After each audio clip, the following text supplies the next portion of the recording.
I sat here and watched two jets carve parallel white lines into the sky. They charted their course, and I followed them for 21 minutes until they turned off near Sanford and were lost. If I were a gull, I would abandon my nest and join them. I would starve my brain of oxygen and suffer delusions of transcendence. I would tear the bottom from my boat and sail across the motorways until I reached this island once again.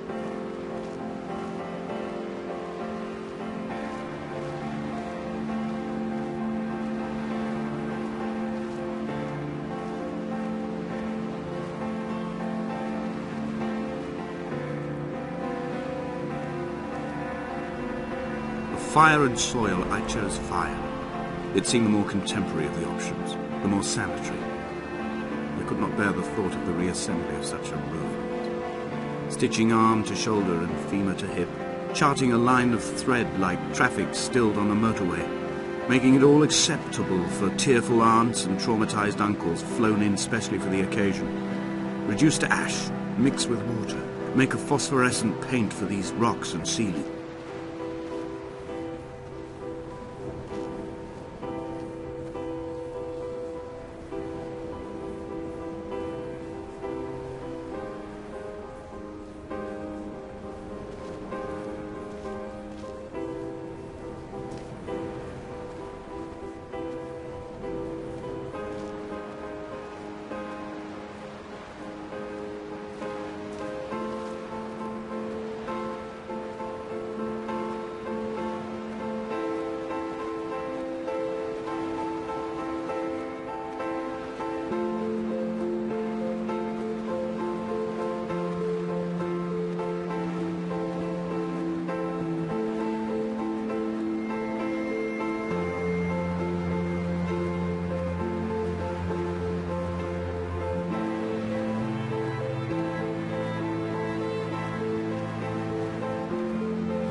There were chemical diagrams on the posters on the walls on the waiting room. It seemed appropriate at the time.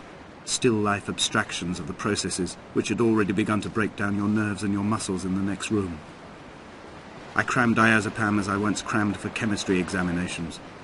I am revising my options for a long and happy life.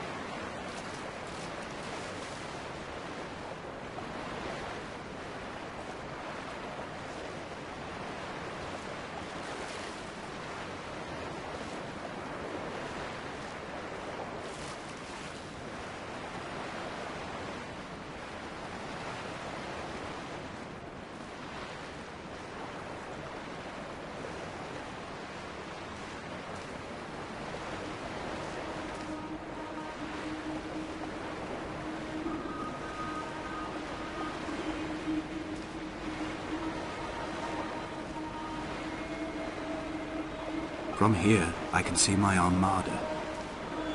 I collected all the letters I'd ever meant to send to you, if I'd have ever made it to the mainland, but had instead collected at the bottom of my rucksack, and I spread them out along the lost beach.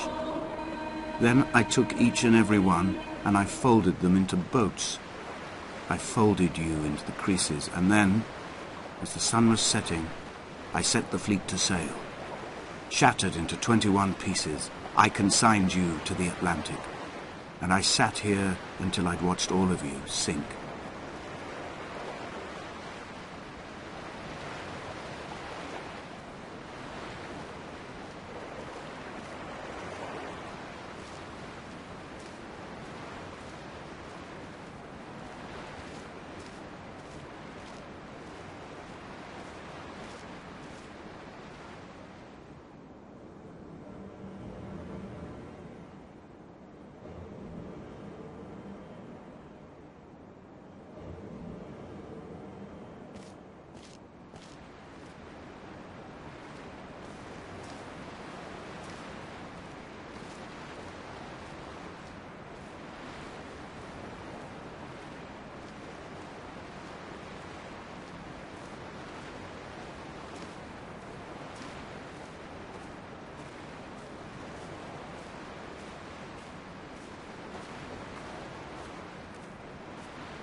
I will drag my leg behind me. I will drag it like a crumpled hatchback, tires blown and sparking across the dimming lights of my vision. I'm running out of painkillers and am following the flicker of the moon home. When Paul keeled over dead on the road to Damascus, they restarted his heart with the jump leads from a crumpled hatchback. It took 21 attempts to convince it to wake up.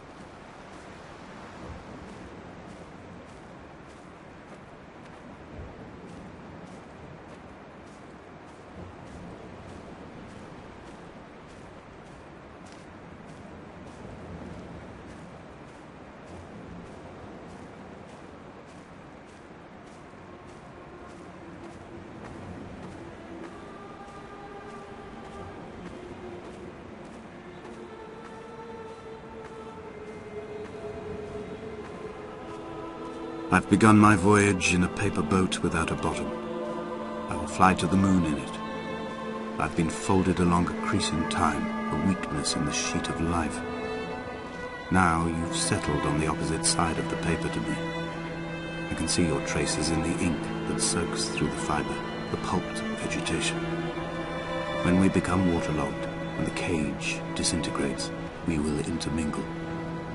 When this paper aeroplane leaves the cliff edge and casts parallel vapor trails in the dark, we will come together.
If only Donnelly had experienced this, he would have realized he was his own shoreline, as am I. Just as I am becoming this island, so he became his syphilis, retreating into the burning synapses, the stones, the infection.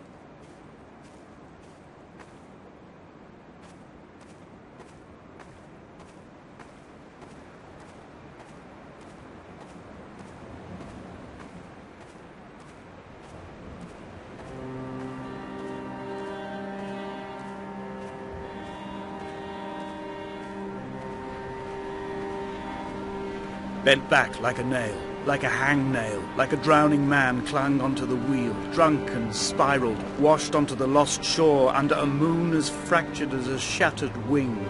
We cleave, we are flight and suspended, these wretched painkillers, this form inconstant. I will take flight. I will take flight.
He was not drunk, Esther.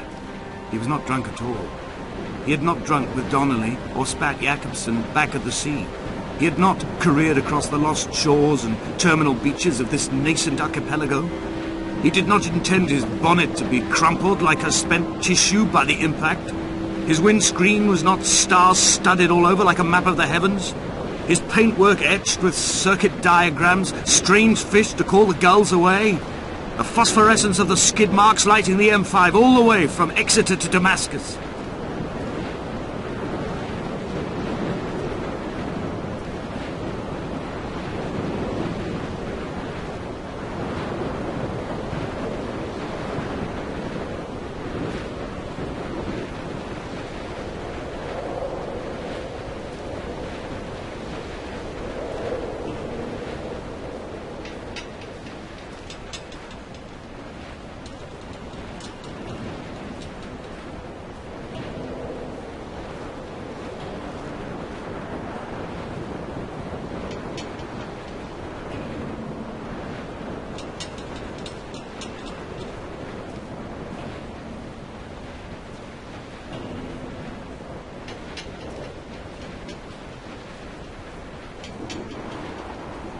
We will leave twin vapor trails in the air, white lines etched into these rocks.